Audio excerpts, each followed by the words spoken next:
Good morning friends. ધોરણ 11 ભૌતિક વિજ્ઞાન. ધોરણ 11 ભૌતિક વિજ્ઞાન પ્રકરણ નંબર 5 ગતિના નિયમો. ચેપ્ટર નંબર 5 માં આપણે અભ્યાસ કરતા હતા ગતિના નિયમો વિશે.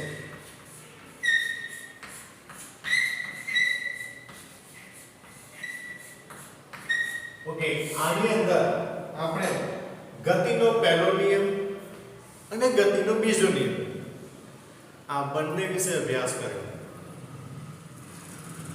પહેલો નિયમ તમને યાદ છે, બીજો નિયમ યાદ છે. હવે આપણે જઈ રહ્યા છીએ એના ત્રીજા નિયમ ઉપર અને લગભગ આ ગતિનો ત્રીજો નિયમ બધાને જ ખબર હોય છે, બરાબર છે? ત્રીજો નિયમ દરેકને જ ખબર હશે અને એ નિયમ સાદી ભાષામાં જો બોલવો હોય તો આપણને જે ખબર છે તે શબ્દોમાં જો બોલીએ તો એ નિયમ આઘાત અને પ્રત્યાઘાત સરખા અને પરસ્પર વિરુદ્ધ દિશામાં હોય છે. આ રીતે આપણે બોલીએ છીએ, બરાબર છે? શબ્દને જરાક સમજો. આઘાત અને પ્રત્યાઘાત સમાન મૂલ્યના એટલે કે સરખા પણ પરસ્પર વિરુદ્ધ દિશામાં હોય છે, બરાબર છે? તો મિત્રો આની અંદર તમે સમજો કે આજે આપણે શબ્દ બોલીએ છીએ કે આઘાત. આ આઘાત એટલે શું? આ આઘાત શબ્દ આપણને શું કહેવા માંગે છે, બરાબર છે? એ શબ્દને જરાક સમજવાનું છે આપણે. ચલો નિયમની શરૂઆત કરીએ. પહેલા આઘાત કોને કહેવાય એ સમજવું છે. સમજો કે તમારી પાસે એક દડો છે, બરાબર છે? એ દડો આટલો મોટો દડો છે, એના આવડી મોટી દીવાલ છે. એ દીવાલમાં જોરથી અથાડો, દડાને લઈને દીવાલમાં અથાડો. શું થશે? દડો દીવાલમાં અથડાશે અને પાછો આવશે. ધેટ મીન્સ કે તમે જેટલા જોરથી દડાને પછાડો એટલા જોરથી દડો પાછો આવે છે. તો આમાં તો એવું થયું કે દડાએ દીવાલ ઉપર બળ લગાડ્યું, બરાબર છે? હવે જો દડો છે ને બહુ જ ઓછા સમય માટે, આ જે દડો છે બહુ જ ઓછા સમય માટે દીવાલ સાથે સંપર્કમાં રહેશે. દીવાલ તો આટલી મોટી દીવાલ છે, એની જરીક આમથી સપાટી સાથે સંપર્કમાં આવે છે. આખી દીવાલ સાથે સંપર્કમાં નથી આવતો દડો એની જેટલી જ સપાટી સાથે જ સંપર્કમાં આવે છે. એક્ઝેક્ટલી દડો જ્યારે અથડાય છે એ વખતે દીવાલ પણ એટલું જ બળ દડા ઉપર લગાડે છે, બરાબર છે? પણ દીવાલ ખસતી નથી, દીવાલ ખસી નથી જતી. એનું કારણ દીવાલ ઘણી મોટી છે અને જરીક જ સપાટી પર, થોડી ઘણી સપાટી ઉપર દડો બળ લગાડે છે, બરાબર છે? તો બહુ ઓછા સમય માટે લાગે છે, તો બહુ ઓછી સંપર્ક સપાટી માટે લાગુ પડે છે. એટલા માટે દડા ઉપર દીવાલ કંઈક બળ લગાડે છે જેથી કરીને દડો પાછળ ધકેલાય છે. આપણને એવું લાગે કે આપણે દીવાલ પર આમ દડો પછાડ્યો, બરાબર છે? એટલે દડા દ્વારા દીવાલ ઉપર બળ લગાડ્યું ત્યારે સામે પક્ષે દીવાલ પણ એટલું જ બળ દડા ઉપર લગાડતી હોય છે જેથી કરીને દડો એટલા જ બળથી પાછો ધકેલાય છે. ખ્યાલ આવે છે મિત્રો? તો તમે જે બળ લગાડ્યું, બરાબર છે? જોજો હવે વ્યાખ્યા આપણે કરવા જઈ રહ્યા છે, બરાબર છે? આઘાત કોને કહીશું તે શીખવા જઈ રહ્યા છે. આઘાત ઇઝ ઇક્વલ ટુ તમે જે બળ લગાવો છે તે ઇન્ટુ, બરાબર છે? તમે જે બળ લગાવો છો તે કેટલા સમય માટે લાગુ પડે છે. ધેટ મીન્સ હું એ લખી શકું સમયગાળો,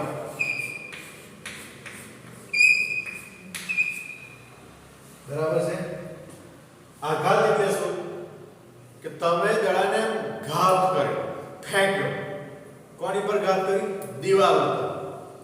હવે દીવાલ ઉપર જો તમે ઘાત કરી હશે તો કંઈક બળ આપ્યું હશે, કંઈક જોર લગાડ્યું હશે, બરાબર છે? તો એ બળ અને આ દડો દીવાલ સાથે કેટલા સમય સુધી સંપર્કમાં રહ્યો તે એને આપણે શું કહીશું? આઘાત. તો હવે જો બળનું આપણને નોટેશન ખબર છે. બળ એટલે શું? તો કે F ઇન્ટુ સમયગાળો એટલે શું? તો કે dt. બરાબર છે? સમયગાળો t સમય માટે સમયની અંદર ફેરફાર dt લેવું પડશે તમારે, કેમ કે બહુ સૂક્ષ્મ સમય હશે. સેકન્ડનો પણ ખબર નહીં કયો ભાગ હશે તે. તમે સેકન્ડ મેઝર કરવા જાઓ એની કરતાં તેનો ભાગ ભંગોળાઈ ગયો હશે. બરાબર છે? તો બહુ સૂક્ષ્મ સમય હશે તે વખતે. એ સૂક્ષ્મ સમયને આપણે dt દ્વારા દર્શાવી શકીએ છીએ. તો બળ ગુણ્યા સમયગાળો F dt થયું. સમજાય છે? F dt.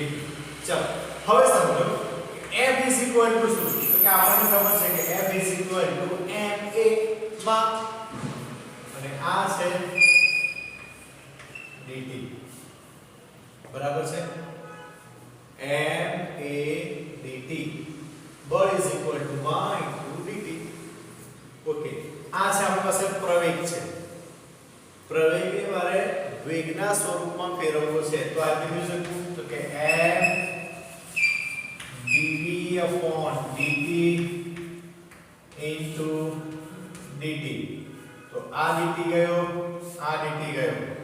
આપણી પાસે વધ્યું m into dv. બરાબર છે? આઘાતનું સમીકરણ. ઓકે, આઘાતનું ઇક્વેશન શું આવ્યું? m into dv. ઓકે, તમે દડાને જે અથાડો છો તે દડાનું દળ. હવે દળ ઇમ્પોર્ટન્ટ છે. જુઓ, દડો છે, સામે દીવાલ છે. કોનું દળ વધારે હશે? દીવાલનું. તો કોણ પાછો ફેંકાશે? જેનું વજન ઓછું છે. આઈ થિંક આપણે બીજા ગેમમાં પણ આવું કંઈક શીખ્યા હતા કે બે વ્યક્તિ છે, એક જાડો છે અને એક પાતળો વ્યક્તિ છે. બરાબર છે? કોઈક એકને મારે ધક્કો મારીને ફેંકી દેવો છે. કોને હું ઈઝીલી ફેંકી દઈશ? તો કે જેનું વજન ઓછું છે તેને હું ઈઝીલી ધક્કો મારી ફેંકી દઈશ. જ્યારે જેનું વજન વધારે છે એ ફંગોળાશે નહીં. એ જેટલો જલ્દી નજીક એટલો ઈઝીલી નહીં પડી શકે. ખ્યાલ આવે છે તમને? એકદમ ઈઝીલી નહીં ફેંકી શકાય એનું કારણ એનું દળ વધારે છે. બરાબર છે? તમે બધા ભેગા થઈને દીવાલને ધક્કો મારો, દીવાલ નહીં ખસશે. કેમ? દીવાલનું દળ વધારે છે. એ જ રીતે તમે દડાને દીવાલમાં મારો તો દડો ટકેલાશે. કેમ? દીવાલનું દળ વધારે છે.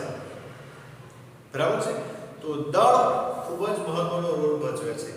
તો દળ into dv, that means કે વેગમાં ફેરફાર. બરાબર? જેવો મેં દડાને અહીંથી આમ સામે અથાડ્યો, જેટલા વેગથી ફેંક્યો તો એવો સામેથી પાછો વેગમાં ફેરફાર થાય.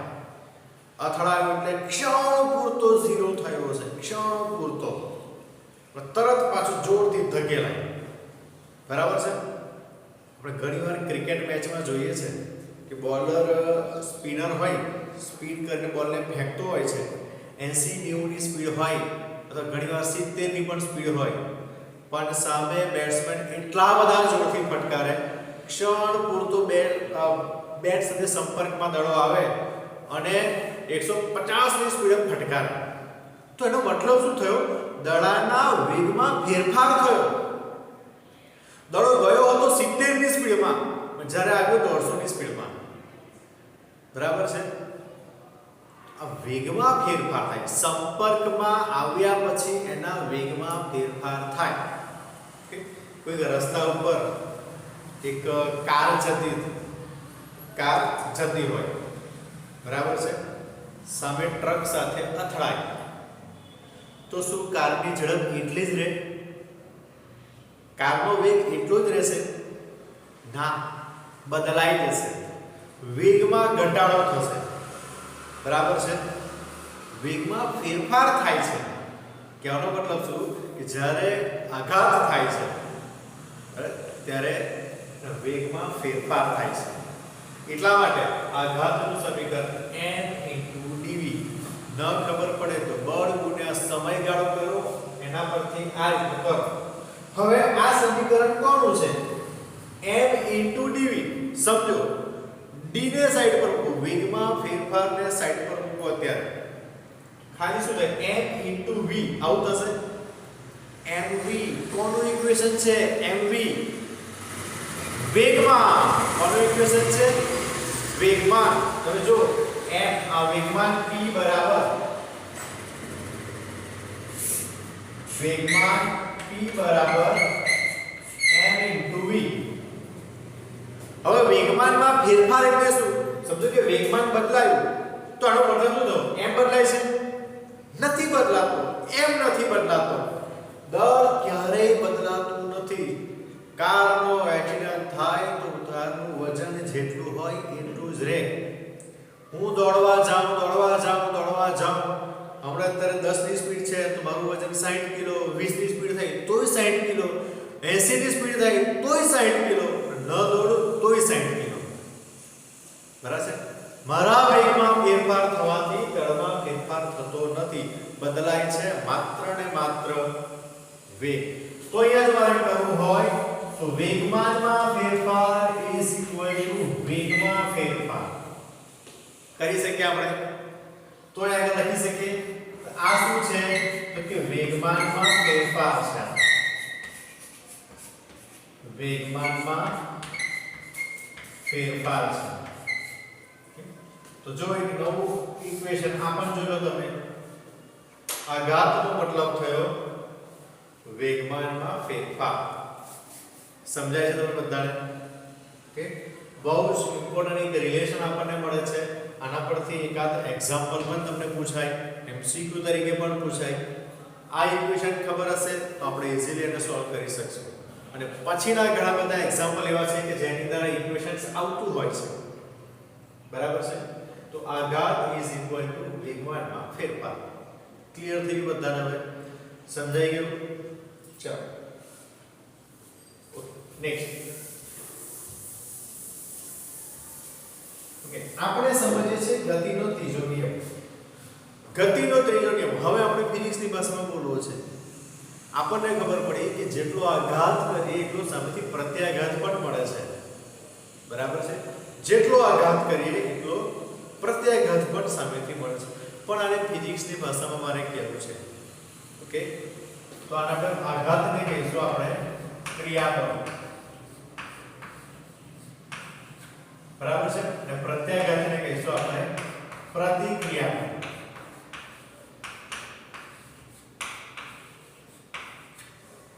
બરાબર છે? તો દરેક ક્રિયાબળને હંમેશા સમાન મૂલ્યનું, સમાન પણ પરસ્પર વિરુદ્ધ દિશાનું પ્રતિક્રિયાબળ હોય છે. દરેક ક્રિયાબળને સમાન પરંતુ વિરુદ્ધ દિશાનું પ્રતિક્રિયાબળ હોય છે. બરાબર છે? હવે આ નિયમને રિલેટેડ તમારે 5 થી 10 એક્ઝામ્પલ વિચારવાના છે. આઘાત અને પ્રત્યાઘાત. બરાબર છે? તો એવા કયા કયા એક્ઝામ્પલ છે, ઉદાહરણ તમારે વિચારવા છે. કયા કયા એવા ઉદાહરણો છે કે જ્યાં તમે જોયું હોય કે અહીંથી હું આઘાત કરું છું અને સામેથી મને પ્રત્યાઘાત મળે છે. બરાબર છે? તો તમારે તમારી નોટમાં આવા 10 ઉદાહરણ લખવાના. બરાબર છે? ગતિના ત્રીજા નિયમને રિલેટેડ, ગતિના ત્રીજા નિયમને રિલેટેડ તમારે 10 ઉદાહરણ લખવાના કે કયા કઈ જગ્યાએ આઘાત અને પ્રત્યાઘાત સરખા છે. ક્લિયર થયું?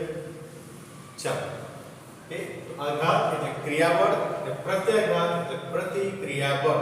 આપણે યાદ રાખીશું. ક્લિયર છે? ચાલો, હવે આપણે બે નિયમ જોયા, ગતિનો બીજો નિયમ અને ગતિનો ત્રીજો નિયમ.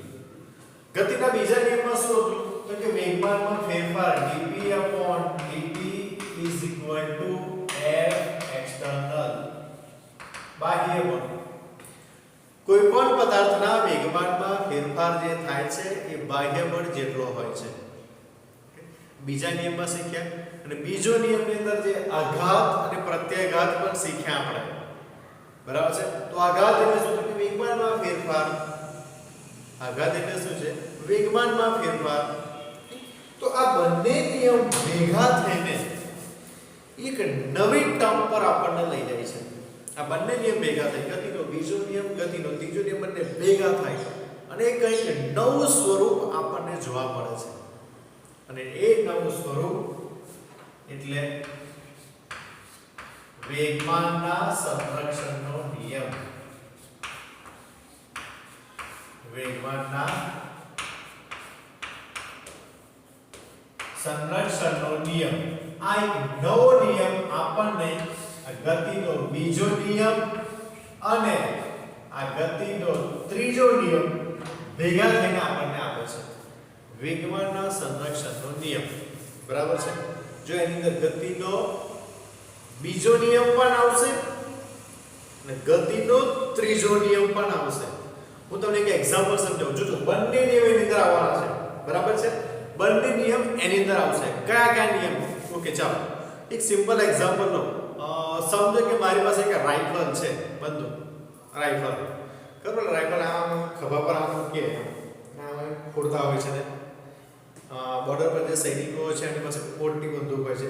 એ નાની બંદૂકની વાત નથી કરતો. બરાબર છે. મોટી રાઇફલ છે. ઓકે, 9મા ધોરણમાં કે તો 10મા ધોરણમાં આપણે એક વૈજ્ઞાનિક કારણ પણ સમજી ગયા છે કે રાઇફલ ચલાવતી વખતે એ રાઇફલને ખભાની ઉપર મૂકવામાં આવે છે, ખભાની આગળ નહીં. કેમ એવું થાય? કારણ કે રાઇફલનો ધક્કો જ્યારે વાગે, પાછળ રાઇફલ ધક્કી લાગે તો હાથ ભાંગી નાખે. હવે એવું કેમ થાય છે એ સમજ્યા. ઓકે, જ્યારે પણ રાઇફલ છે, રાઇફલનું વજન તમે જુઓ. રાઇફલનું વજન અને એની અંદર નાનકડી અમથી ગોળી છે, નાનકડી અમથી બુલેટ છે. બુલેટ અથવા આપણે એને ગોળી કહીશું. એનું વજન જુઓ. બરાબર છે. એ રાઇફલની અંદર બંદૂકની ગોળીને આપણે મૂકેલી છે.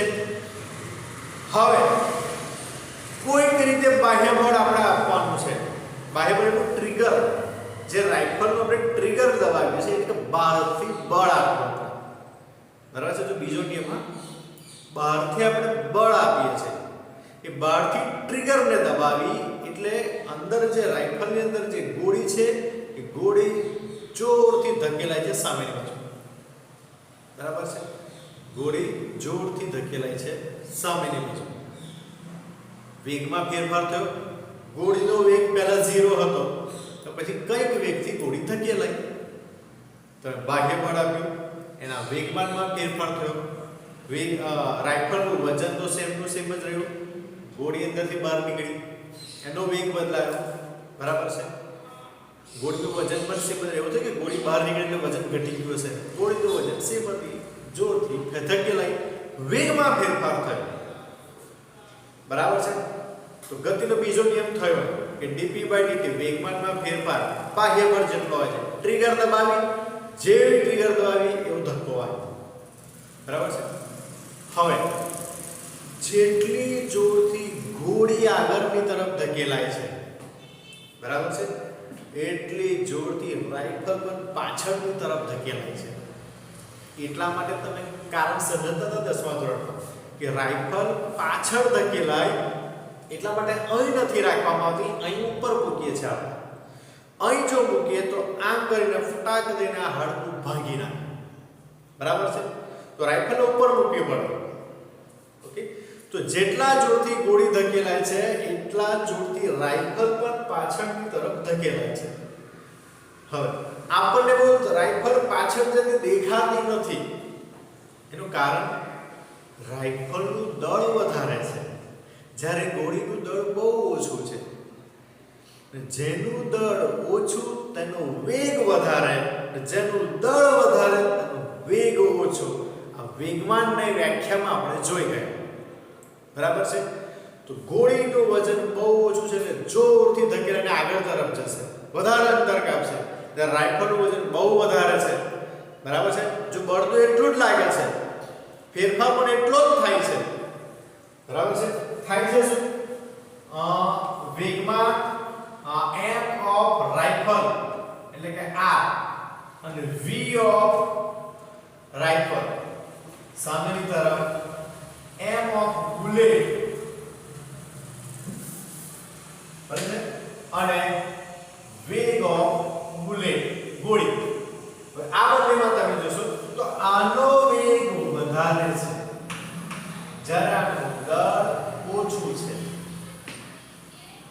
અને જ્યારે આની અંદર આનું દળ વધારે છે એટલા માટે વેગ ઓછો છે પરંતુ બંનેનું કેલ્ક્યુલેશન જો આપણે કરશું તો બંને ઇક્વલ થાય બંને કેવા થાય ઇક્વલ થાય મીન્સ શું થાય વેગમાન p of rifle is equal to વેગમાન p of bullet બરાબર છે પણ આનો વેગ અને આનો વેગ બુલેટનો વેગ સામેની તરફ હોય છે જ્યારે રાઇફલનો વેગ પાછળની તરફ હોય છે વેગ પરસ્પર વિરુદ્ધ દિશામાં હોય છે તો અહીં આપણે માઈનસ લખી શકીએ બરાબર છે અહીં આપણે માઈનસ લખી શકીએ છીએ કારણ વેગ ઓફ બુલેટ ગોળીનો વેગ રાઇફલના વેગ કરતા વિરુદ્ધ દિશામાં હોય છે એટલા માટે આપણે માઈનસ તો મારે ઇક્વેશન લખવું હોય બરાબર છે pr pv is equal to 0 વેગમાનનો ફેરફાર બરાબર છે એના વેગમાનમાં કોઈ જ ફેરફાર થતો નથી વેગમાનમાં કોઈ જ ફેરફાર થતો નથી વેગમાન અચળ રહે છે વેગમાન બદલાતું નથી pr pv is equal to 0 અથવા pr is equal to -pv રાઇફલનું વેગમાન is equal to બુલેટનું વેગમાન બંનેનું વેગમાન સરખું હોય છે વેગમાન બદલાતું નથી બરાબર છે આને કહેવાય વેગમાનના સંરક્ષણનો નિયમ વેગમાનમાં કોઈ પણ જાતનો ફેરફાર થતો નથી વેગમાનનો ટોપિક જ્યારે ડિસ્કસ કર્યો તો ત્યારે ઘણું બધું એના વિશે વિચાર્યું હતું ટ્રક સાથે કાર અથડાય કાર સાથે બાઇક અથડાય આવું ઘણા બધા એક્ઝામ્પલ આપણે જોયા હતા તો બધું તમારે યાદ કરવાનું સમજવાનું વિચારવાનું કે અહીં વેગમાનના સંરક્ષણનો નિયમ પડાય છે કઈ કઈ જગ્યા એવી છે કે જ્યાં વેગમાનના સંરક્ષણના નિયમનું પાલન થાય છે બરાબર છે તો બધી જગ્યા વિશે વિચારો લખો જે કંઈ પણ વિચારો છો ને લખો તમે કયા જગ્યાએ વેગમાનના સંરક્ષણના નિયમનું પાલન થાય છે બરાબર તો વેગમાનના સંરક્ષણનો નિયમ હવે આવા એક્ઝામ્પલ તમારે વિચારવાના આના ઉદાહરણો તમારે વિચારવાના કે વેગમાનના સંરક્ષણના નિયમ કયા કયા ઉદાહરણો છે તો એક બીજું પણ હોમવર્ક આપું છું એને રિલેટેડ 5 ઉદાહરણ તમારે વિચારવાના છે ઓકે ચાલો તો આ થઈ ગયો આપણો વેગમાનના સંરક્ષણનો નિયમ ટૂંકમાં હું એવું કહી શકું કે વેગમાનનો ફેરફાર જે છે એ બાહ્ય બળ જેટલો હોય છે બરાબર છે તો એ લખી શકું કે બાહ્ય બળ F is equal to આપણ બાહ્ય બળ F બરાબર છે તો આને હું વેગ F of r અને F of b પણ આને માઈનસ લખી દઉં બરાબર છે આના પરથી આપણે લખી શકીએ છીએ બંનેના પર લાગવામાં આવતું બળ પણ સરખું પરંતુ વિરુદ્ધ દિશામાં હોય છે તો એ ઇમ્પોર્ટન્સ ટર્મ છે ઇમ્પોર્ટન્સની વ્યાખ્યાઓ છે શબ્દો છે બધા મહત્વપૂર્ણ શબ્દો છે જરા યાદ રાખો સમજો ઓકે તો આજે અહીં સુધી રાખીએ છીએ આપણે ઓકે આવતીકાલે મળશું આવતીકાલે આપણે ઘર્ષણ બળ વિશે વાત કરવાના છે ઘર્ષણ બળ શું છે આઈ થિંક બધું જ ખબર છે તમને થોડી ડિસ્કસ કરશું અને ત્યાર પછી નવા ટોપિક ઉપર આપણે જવાના છે કઈક સમીકરણ સાબિત કરવાનું છે એના તો ચાલો મળશું આપણે આવતીકાલે આજે અહીં સુધી પૂરું કરીએ જે કંઈ જોયું છે સમજ્યું છે વિડિયો ફરી પાછો જુઓ રિપીટ કરો શબ્દોને સમજવાનો પ્રયત્ન કરો તો કોન્સેપ્ટ ક્લિયર થઈ જશે તમારો ઓકે ચાલો તો મળીએ નવા લેક્ચરમાં નમસ્કાર